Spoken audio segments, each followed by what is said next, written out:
हमारे पास दो इंफॉर्मेशन जो हमें चाहिए थी केवीएल लगाने के लिए, क्या? एक तो पोलैरिटीज, दूसरा वोल्टेज या करंट का एक्सप्रेशन लिखना आना चाहिए केसीएल केवीएल लगाने के लिए।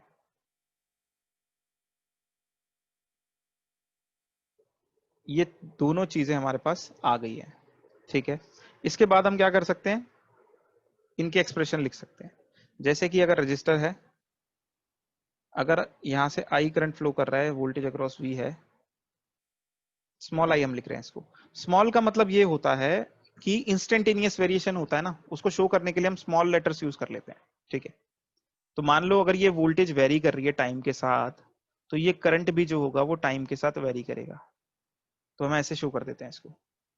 ऐसे ही इंडक्टर, मान लीजिए जो वोल्टेज आपने अप्लाई की है उसकी वजह से अगर इसमें आईटी करंट फ्लो कर रहा है, एल इंडक्टेंस है, तो इसको इस तरह से शो करता है। क्यों? क्योंकि करंट जो होगा टाइम वेरिंग होगा, it will be a function of time. Similarly अगर हम कैपेसिटर की बात करें तो इसमें भी क्या होगा, सेम चीज होगी, ठीक है। नेक्स्ट चीज क्या है, यहाँ पे हमें वोल्टेज का अगर एक्सप्रेशन लिखना है तो that will be I T R, और अगर हमें यहां पर वीएल का एक्सप्रेशन लिखना है तो वो कितना होगा, आई टी टाइम्स एक्सएल होगा क्या? नहीं, यहाँ पे ये क्या होगा, L D I T by D T. यहाँ पे वोल्टेज का एक्सप्रेशन क्या होगा, Q is equals to CV होता है, ठीक है। तो VC क्या हो जाएगा, 1/C integral I D T, I T D T, ठीक है। जहां भी इंटीग्रल लगेगा वहां पे माइनस इन्फिनिटी से टी तक इंटीग्रल आएगा, ठीक है। क्यों आएगा वो भी हम देख लेंगे। अगर यहां से आप करंट निकालना चाहो, मान लो वोल्टेज आपने अप्लाई किया, कितना करंट जाएगा, अगर वो निकालना चाहते हो तो आप लिख सकते हो वी आर टी, ये स्मॉल वी है, अपॉन में are.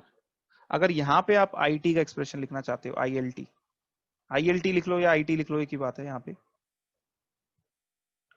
That will be equals to V L T D T 1/L integral minus infinity से टी तक, ठीक है। सिमिलरली अगर यहाँ पे करंट का ICT आप लिखना चाहते हो तो डिफरेंशिएट करोगे C, ठीक है।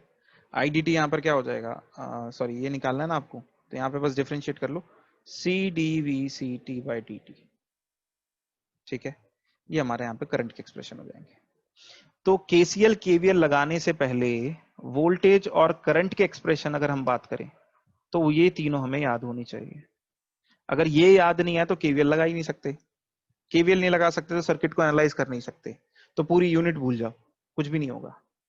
दूसरी चीज जो हमें याद रखनी पड़ेगी वो पोलैरिटी की।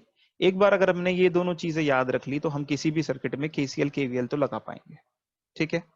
और आज का हमारा जो काम है, मेन जो मकसद है हमारा, वो यही है कि किसी भी सर्किट में केसीएल केवीएल इक्वेशन लिख देना। तो अब मैं क्या करता हूं, मैं बारी बारी से, मेरे पास बुक है उसमें से मैं कुछ प्रॉब्लम्स लिख रहा हूं, पूरी सॉल्व नहीं करेंगे हम सिर्फ उनकी केसीएल केवीएल इक्वेशंस लिखेंगे, ठीक है। कोई डाउट है तो बताओ, बोलो जल्दी बच्चों। चलिए, तो अब मैं क्या कर रहा हूं, मैं सर्किट बना रहा हूं और साथ के साथ आप क्या करोगे, आप भी लिखना शुरू करोगे, ठीक है। यहां पर हमने क्या करा, VS एक सोर्स वोल्टेज अप्लाई करिए, DC है ये सोर्स, एक हमने यहाँ पे लगाया है की, ये हमारा रेजिस्टेंस है, इंडक्टेंस है और कैपेसिटेंस है, और ये हमारा सर्किट है, R L और C दे रखे हैं हमने यहाँ पे, ये स्विच है, ये हमारा सर्किट डायग्राम है, ठीक है। इस सर्किट को हमें एनालाइज करना होगा, जिसमें 4 पार्ट आएंगे, जिसमें से एक पार्ट है केसीएल केवीएल लगाना। तो हम पहला पार्ट कर रहे हैं अभी, सिर्फ केसीएल केवीएल लगा रहे हैं। मैं क्वेश्चन बोल रहा हूं, आपको केसीएल केवीएल से इसको सॉल्व करना है। तो यहाँ पे आपको क्या दिया हुआ है, consider the RLC series circuit shown in the figure, voltage दे रखी है, रेजिस्टेंस दे रखा है, एल सी की वैल्यू दे रखी है, आपको सर्किट को एनालाइज करना है। तो कुछ जब इसको क्लोज कर दिया जाए, ठीक है, तो पहले इसको समझ लो, ये स्विच क्यों दे रखा है। स्विच का यहाँ पे बहुत महत्व है, बिना स्विच के तो आपको शायद कोई क्वेश्चन नहीं देखने को नहीं मिलेगा इस यूनिट का। देखो, जैसे ही आप इस स्विच को बंद करोगे, ये बैटरी की बात करें, अब मेरे को थोड़ा सा रिस्पॉन्ड करना आप लोग, ये पॉजिटिव टर्मिनल है, ये नेगेटिव टर्मिनल है। ये बैटरी क्या चाहेगी कि ये चाहेगी कि ये करंट इसमें फ्लो करना शुरू कर दे जैसे ही ये सर्किट क्लोज होगा। लेकिन इंडक्टर यहां पे एक ऐसा एलिमेंट है जो क्या करेगा, करंट को एकदम से एस्टेब्लिश नहीं होने देगा। ठीक है, तो यहां पे जो करंट है वो टाइम के साथ धीरे धीरे एस्टेब्लिश होगा। क्यों? क्योंकि एकदम से चेंज होने का मतलब ये है कि इसने इनफाइनाइटली स्मॉल टाइम में फाइनाइट चेंज ऑफ करंट को अलाउ कर दिया, विच इज इम्पॉसिबल। ठीक है, तो यहां पर ये जो इंडक्टर है ये एकदम से स्टीडी स्टेट में नहीं जाने देगा, यानी इस सर्किट में कुछ ट्रांजिएंट है। इसको एनालाइज करने के लिए हमें क्या लिखना पड़ेगा, इसकी इक्वेशन लिखनी पड़ेगी, और हमें इसके करंट के रिस्पॉन्स को, एक्चुअल में इसके करंट जो रिस्पॉन्स है वो हमें क्या करना है, यहां पे फाइंड आउट करना है कि वो कैसा होगा। और उसको फाइंड आउट करने के लिए यहां पे हमें कुछ सर्किट सॉल्विंग टेक्निक्स यूज करनी पड़ेंगी, जो कि यहां पर हमारे पास होगा केवीएल इस सिचुएशन में। अब दो चीजें यहां पे, पहले हमें ये डिसाइड करना पड़ेगा कि ये इंडक्टर और कैपेसिटर चार्ज हो रहे हैं कि डिस्चार्ज हो रहे हैं। ठीक है, तो बता सकते हो मेरे को, अगर ये सर्किट ओपन था, पहले से कोई करंट नहीं था, इस पे चार्ज नहीं था, ठीक है, ना तो इंडक्टर पे ना कैपेसिटर पे कोई भी एनर्जी पहले से नहीं थी। ठीक है, जैसे ही इस स्विच को क्लोज किया उसको हमने बोल दिया t इज इक्वल टू 0।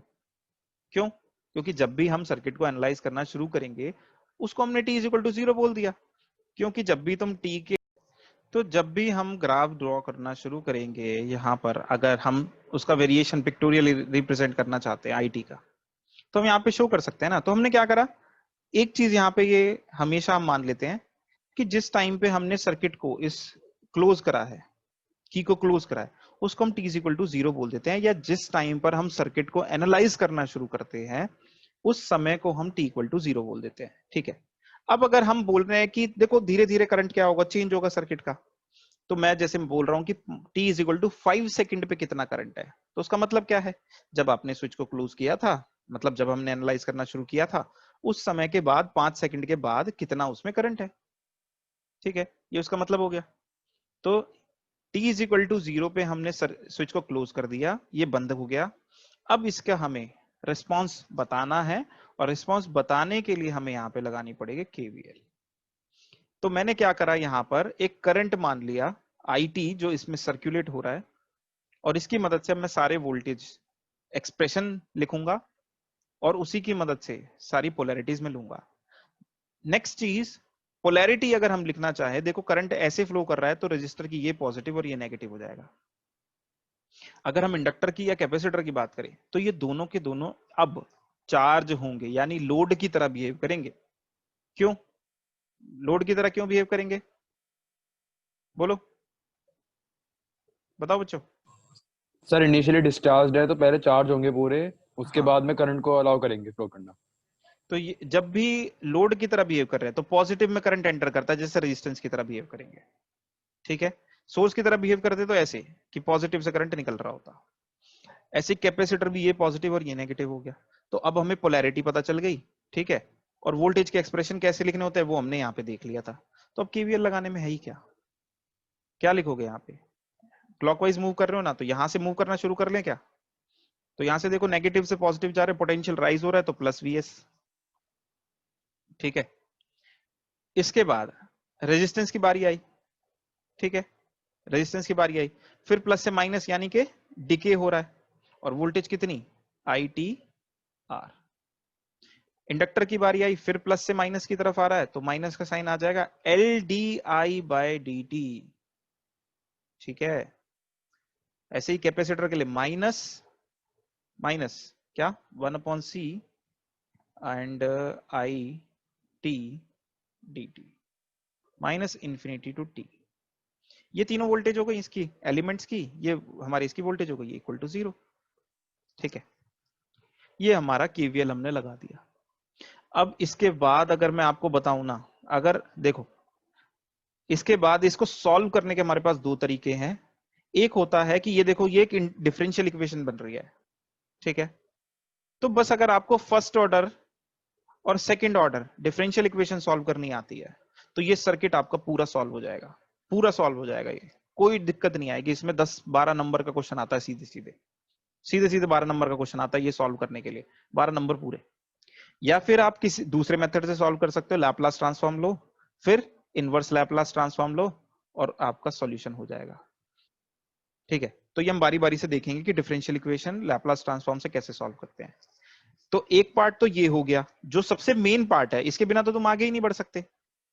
ठीक है, दूसरा पार्ट डिफरेंशियल इक्वेशन है, तीसरा पार्ट हमारा लैपलास ट्रांसफॉर्म है, और चौथा जो पार्ट है जो सबसे ज्यादा कंफ्यूज करता है दैट इज आवर सर्किट की जो इनिशियल और फाइनल वैल्यूज है। ठीक है, initial values and final values of the circuit, उसके लिए थोड़ा सा सर्किट के कॉन्सेप्ट अच्छे होने चाहिए, थोड़ा सा, बहुत ज्यादा भी नहीं, थोड़ा सा भी अगर तुम दिमाग लगा लेते हो, कुछ थोड़े थोड़े पॉइंट्स भी अगर दिमाग में रख लेते हो तो भी ये हो जाएगा। ठीक है, और इस पूरी यूनिट में कुछ भी नहीं है, बस यही है। ठीक है, तो अभी तो हम इन 3 पॉइंट्स के बचे हुए 3 पॉइंट पे डिस्कस नहीं कर रहे हैं, अभी हम नेक्स्ट सर्किट ले रहे हैं, और आप मेरे को बताइएगा कि इक्वेशन कैसे लिखनी है। तो इस बार जो हमें सर्किट दिया है वो इस तरह से दिया है, यहाँ पे हमें क्या दे दिया, एक करंट सोर्स दे दिया, कांस्टेंट करंट सोर्स है, फिर से यहाँ पे क्या लगा दिया, एक स्विच लगा दिया जो t इक्वल टू 0 पे क्लोज होगा, और पहले से इंडक्टर कैपेसिटर पे कोई एनर्जी दी नहीं है, मतलब फिर से ये क्या होंगे, चार्ज होंगे, मतलब करंट पॉजिटिव में एंटर करेगा। ठीक है, लोड की तरह काम करेंगे ना आप ये, तो करंट पॉजिटिव में एंटर करेगा। ठीक है, सर्किट डायग्राम बहुत ही गंदा सा बन रहा है, but I think we can manage.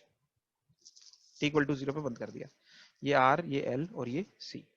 देखो होगा क्या, ये जैसे ही आपने ये सर्किट क्लोज करा, ठीक है, ये कॉन्टेक्ट बन जाएगा, ये करंट यहां आएगा और 3 पार्ट में डिवाइड होगा। ठीक है, इसमें कुछ करंट जाएगा, उसको सपोज करो IRT बोल दिया, इसमें कुछ जाएगा ILT बोल दिया, और इसमें कुछ जाएगा, कितना जाएगा इसमें, ICT बोल दिया उसको। ठीक है, अब देखो जितना करंट यहां से एंटर कर रहा है IT, वो ये तीनों मिलाकर के उसके बराबर होने चाहिए ना, incoming current is equal to leaving current. जब भी आपका पैरेलल सर्किट हमें दिया होता है ना, तो हम KCL लगाते हैं। ठीक है, पैरेलल सर्किट में हम KCL लगाते हैं, और हमारा जो सीरीज सर्किट दिए होते हैं उनमें हम KVL लगाते हैं, लूप की फॉर्म में हम लगा लेते हैं। ठीक है, तो यहां पर एक एक्सप्रेशन तो हमारा ये हो गया, IT equals to IRT plus ILT plus IRT ICT। बोलो कोई दिक्कत है क्या इसमें? No sir. नेक्स्ट यहां पर देखो जरा, पैरेलल सर्किट है, वोल्टेज तो सभी एलिमेंट के अक्रॉस सेम होगी, VT मान लेते हैं उसको। ठीक है, अब ये जो IT करंट है, ये IT करंट आपका IS के बराबर नहीं होगा क्या? करंट सोर्स का क्या नेचर होता है, वो इतना कांस्टेंट करंट आपको देगा ही देगा सर्किट में, आप रोक नहीं सकते उसको। ठीक है, अगर ये 2 एम्पियर का सोर्स है तो यहां से 2 एम्पियर जाएगा ही जाएगा, वो 3 पार्ट में डिवाइड होगा, किसी में कम किसी में ज्यादा चला जाए उससे फर्क नहीं पड़ता, लेकिन ये 2 एम्पियर देगा ही देगा। ठीक है, तो IT जो है हमारा, वो एक्चुअल में हम किससे रिप्लेस कर सकते हैं उसको, IS से रिप्लेस कर सकते हैं। कोई दिक्कत? अगर नो सर। IR की अगर हम बात करें नो तो इस सर। रेजिस्टेंस के अक्रॉस कितनी वोल्टेज है, V, और रेजिस्टेंस किसका है, कितना है इसका, R, तो VT अपॉन R। अगर मुझे इंडक्टर की वोल्टेज लिखनी है या करंट लिखना है, तो इंडक्टर का करंट कितना होता है, इंडक्टर में करंट इंटीग्रल फॉर्म में आएगा, और कैपेसिटर का करंट डिफरेंशिएशन की फॉर्म में आएगा। तो ये चीजें हमें डायरेक्टली यहाँ पे यूज कर सकते हैं। ठीक है, तो यहाँ पे इसकी हम बात करें तो 1/L VT dt minus infinity से t तक। ठीक है, प्लस कैपेसिटर का 1/C dVt by dt। ठीक है, sorry C dV by dt। ठीक है, ये ऐसे करके हमारा क्या हो जाएगा, इक्वेशन बन जाएगी। अब फाइनली फिर क्या काम करेंगे, फिर हम वही काम करेंगे, या तो हम इसको डिफरेंशियल इक्वेशन है ये डिफरेंशियल, एक बार डिफरेंशिएट करके सॉल्व कर लेंगे, या फिर हम इसको लैपलास ट्रांसफॉर्म से सॉल्व कर लेंगे। लेकिन ये यहां तक पहुंचना ना बच्चों के लिए सबसे चैलेंजिंग काम लगता है मुझे, आज तक जो मैंने देखा है ना बच्चों के लिए, इस यूनिट में इसको लिखना सबसे चैलेंजिंग काम होता है बच्चों के लिए। उसके बाद तो सिंपल हो जाता है काफी, अगर आप थोड़ी भी बेसिक मैथमेटिक्स जानते हो तो it will be easier for you. ठीक है, तो अब मैं क्या करता हूँ, इसमें बुक में तो मुझे कहीं दिख नहीं रहा है अभी फिलहाल, मैं एक खुद से सर्किट आपको देता हूँ, आप मेरे को बताइएगा कैसे होगा। ठीक है, जैसे मान लो ये इंडक्टर था जिसमें पहले से कुछ एनर्जी स्टोर्ड है, अभी मैं ये नहीं बता रहा कैसे स्टोर हो सकती है, क्या क्या उसको हम कैसे उस सर्किट को ड्रॉ कर सकते हैं, बट ये मान के चलो इसमें कुछ पहले से एनर्जी स्टोर है, इतना करंट यहाँ से, ये जो है इंडक्टर इसमें जो कुछ है, कुछ एनर्जी स्टोर है, ठीक है। और ये ऐसे करके आपने क्या करा,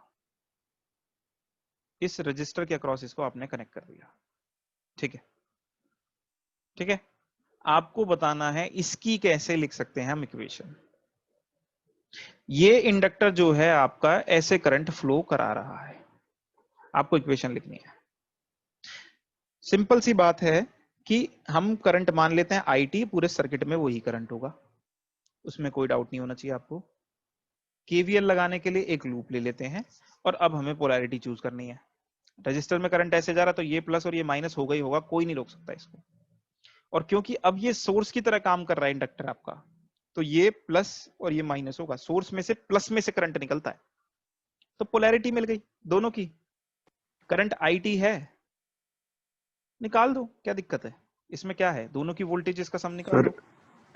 LDI/dt माइनस ITR हो जाएगा क्या सर इसमें? चलो मैं पहले यहां से चलता हूँ, एंटी क्लॉकवाइज चल रहे हैं ना, यहां से जब हम इस एंड पर आएंगे, राइट से लेफ्ट वाले एंड पे जाएंगे इंडक्टर के क्रॉस, तो पोटेंशियल राइज हो रहा है, तो पॉजिटिव साइन लगा दिया। अब यहां से नीचे से इंडक्टर, जब रजिस्टर के क्रॉस जाओगे तो प्लस से माइनस जाओगे, यानी कि माइनस ITR इक्वल टू 0। हाँ, तो ये आ जाएगी आपकी इक्वेशन, di/dt, ठीक है, LDI/dt माइनस ITY। अगर आप लोगों को थोड़ा थोड़ा भी याद आ रहा हो ना, तो ये आपकी फर्स्ट ऑर्डर डिफरेंशियल इक्वेशन बन गई, जो आपने बहुत ही ज्यादा सॉल्व की होगी आपने, अगर 12th क्लास में मैथमेटिक्स में, है ना। डिफरेंशियल इक्वेशन का जो यस चैप्टर सर। है, तो अगर आपको वो सॉल्व करना आता है तो हो गया ये सॉल्व, यही करना था बस इस सर्किट में। अगर आपको LR वगैरह की वैल्यू मिल जाए, और अगर आपको first order differential equation solve करनी आती है, तो ये सर्किट सॉल्व हो गया, इसमें और कुछ नहीं है। जब RLC तीनों आते हैं तो वो सेकंड ऑर्डर बन जाता है, तो फिर सेकंड ऑर्डर डिफरेंशियल इक्वेशन आती है तो भी तो अगर वो आता है तो सेकंड ऑर्डर आती है तो वो भी सॉल्व हो जाए, ठीक है। ये हम पूरी अप्रोच की हम बात कर रहे हैं, ठीक है। ये समझ में आ गया कि यहाँ पर इसको एनर्जी, अगर ये एनर्जी दे रहा है, तो अब यहाँ पे ये वो वाला केस हो गया जब ये एनर्जी दे रहा है, ठीक है। लेकिन KCL KVL तो वैसे ही लगेगा जैसे लगता है अब तक। तो अब मैं कुछ और सर्किट भी ले रहा हूँ, और इन सर्किट में अब हम लगाएंगे, ठीक है।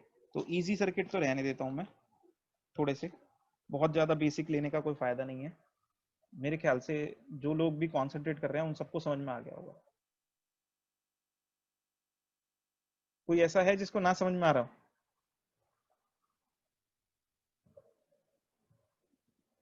अब थोड़ा सा टिपिकल प्रॉब्लम हम ले लेते हैं, ये लास्ट है, इसके बाद हम छोड़ देंगे आपको, इसी में देख लेते हैं। ये हमने रेजिस्टेंस ले लिया, नेक्स्ट ये कैपेसिटर हो गया, और ये कनेक्टेड है, ये प्लस टर्मिनल है, माइनस टर्मिनल है, ये वोल्टेज V है, कांस्टेंट है, और इसको हमें देखना है कि कैसे हम इसकी इक्वेशन लिखेंगे, ठीक है। मैं क्वेश्चन देखता हूँ कहाँ लिखा है इसका, मुझे क्वेश्चन ही नहीं लिखा है इसके लिए। चलो कोई नहीं, हम तो कर सकते हैं फिर भी सॉल्व, कोई इश्यू नहीं है। चलो देखो जरा, यहाँ पे एक आर्म है, ये ऐसे क्या हो सकता है, या तो ये 1 पे कनेक्टेड हो सकती है या 2 पे कनेक्टेड हो सकती है, इसमें कोई डाउट है क्या भाई? अगर आपने ये नो सर। ऐसे की ले ली है, या तो ये 1 से कांटेक्ट बनाएगी या 2 से बनाएगी, दोनों में से एक पॉसिबिलिटी हमारे पास हो सकती है। अब ये किस तरह से करता है, मतलब इस तरह का क्वेश्चन का मीनिंग क्या है, या क्यों करा है, और कैसे इसको हैंडल करना है। एक चीज इसमें क्या कर सकते हो आप, इसमें आपके पास पॉसिबिलिटी क्या है कि आप पहले क्या कर सकते हो, इसको चार्ज कर सकते हो कैपेसिटर को, और फिर यहाँ पे बंद करके क्या कर सकते हो, डिस्चार्ज कर सकते हो, ठीक है। तो पहले चार्ज कर लिया, उससे क्या फाइंड आउट कर लिया यहाँ पे कितनी वोल्टेज बिल्ड हुई है, उसके बाद डिस्चार्जिंग के वक्त उसको सॉल्व कर लिया, ठीक है। तो अभी हम चार्ज डिस्चार्जिंग के वक्त कितनी वोल्टेज स्टोर होती है वो तो हम बाद में डिस्कस करेंगे। अभी बस सिंपल सा आप ये समझो कि पहले तो ये यहाँ पे कनेक्टेड था, ठीक है, पहले ये यहाँ पे कनेक्टेड था, और कैपेसिटर जितना चार्ज हो सकता था हो गया। जब कैपेसिटर चार्ज हो जाएगा तो ऊपर पॉजिटिव और नीचे नेगेटिव पोलैरिटी होगी कि नहीं होगी, बताओ? होगी सर। है ना। अब जैसे ही आपने क्या करा, t इज इक्वल टू 0 पे क्या करा इसको, t इक्वल टू 0 पे आपने इसको यहां से कनेक्ट कर दिया, ये t इक्वल टू 0 पे किया है आपने। ठीक, जब t इक्वल टू 0 पे आपने यहां किया है तो यहाँ पे करंट फ्लो करने लगेगा सर्किट में। क्या करंट फ्लो करेगा, मान लो अब देखो कैपेसिटर जो है वो सोर्स की तरह काम करेगा, और ये सपोज करो IT करंट जो है वो चलवा रहा है इस सर्किट में। अब यहाँ पे KVL इक्वेशन क्या लगाओगे आप, देखो जरा, यहाँ पे क्या हो जाएगा, जो भी वोल्टेज है, मान लो नीचे से ऊपर की तरफ जा रहे हो तुम यहाँ पे, तो वोल्टेज राइज है, तो जो भी वोल्टेज है अक्रॉस कैपेसिटर, ये देखो ये प्लस और ये माइनस होगा, वोल्टेज ड्रॉप हो गया ना, तो जो भी अक्रॉस है रजिस्टर इक्वल टू 0 हो जाएगी, क्योंकि दो ही एलिमेंट है इस लूप में। ठीक है, अब ये रजिस्टर की वोल्टेज क्या होती है तुम्हें पता है, सिंपल IR होती है, IT इंटू R हो जाती है। इसकी वोल्टेज का अगर आपको एक्सप्रेशन याद नहीं है तो फिर नहीं हो पाएगा, बाकी तो हो गया ना हमारा काम। तो इसका एक्सप्रेशन कितना होगा, VC का Q इक्वल्स टू CV होता है ना, तो इंटीग्रल वाली फॉर्म में आएगा ये, सी 1 में C IDT। Infinity to T. हाँ, -∞ टू t। इसको भी देखेंगे हम कैसे हैंडल करते हैं, पर ये हो गया हमारा, बस ये इक्वेशन बन गई हमारी, खत्म। सॉल्व कर लेंगे अब इसको डिफरेंशियल इक्वेशन बना करके, डिफरेंशिएट करो, ये भी फर्स्ट ऑर्डर डिफरेंशियल इक्वेशन बन जाएगी, और उसके बाद इसको सॉल्व कर लो, जो भी मेथड आपको सुटेबल लगे। So this is how we will be solving the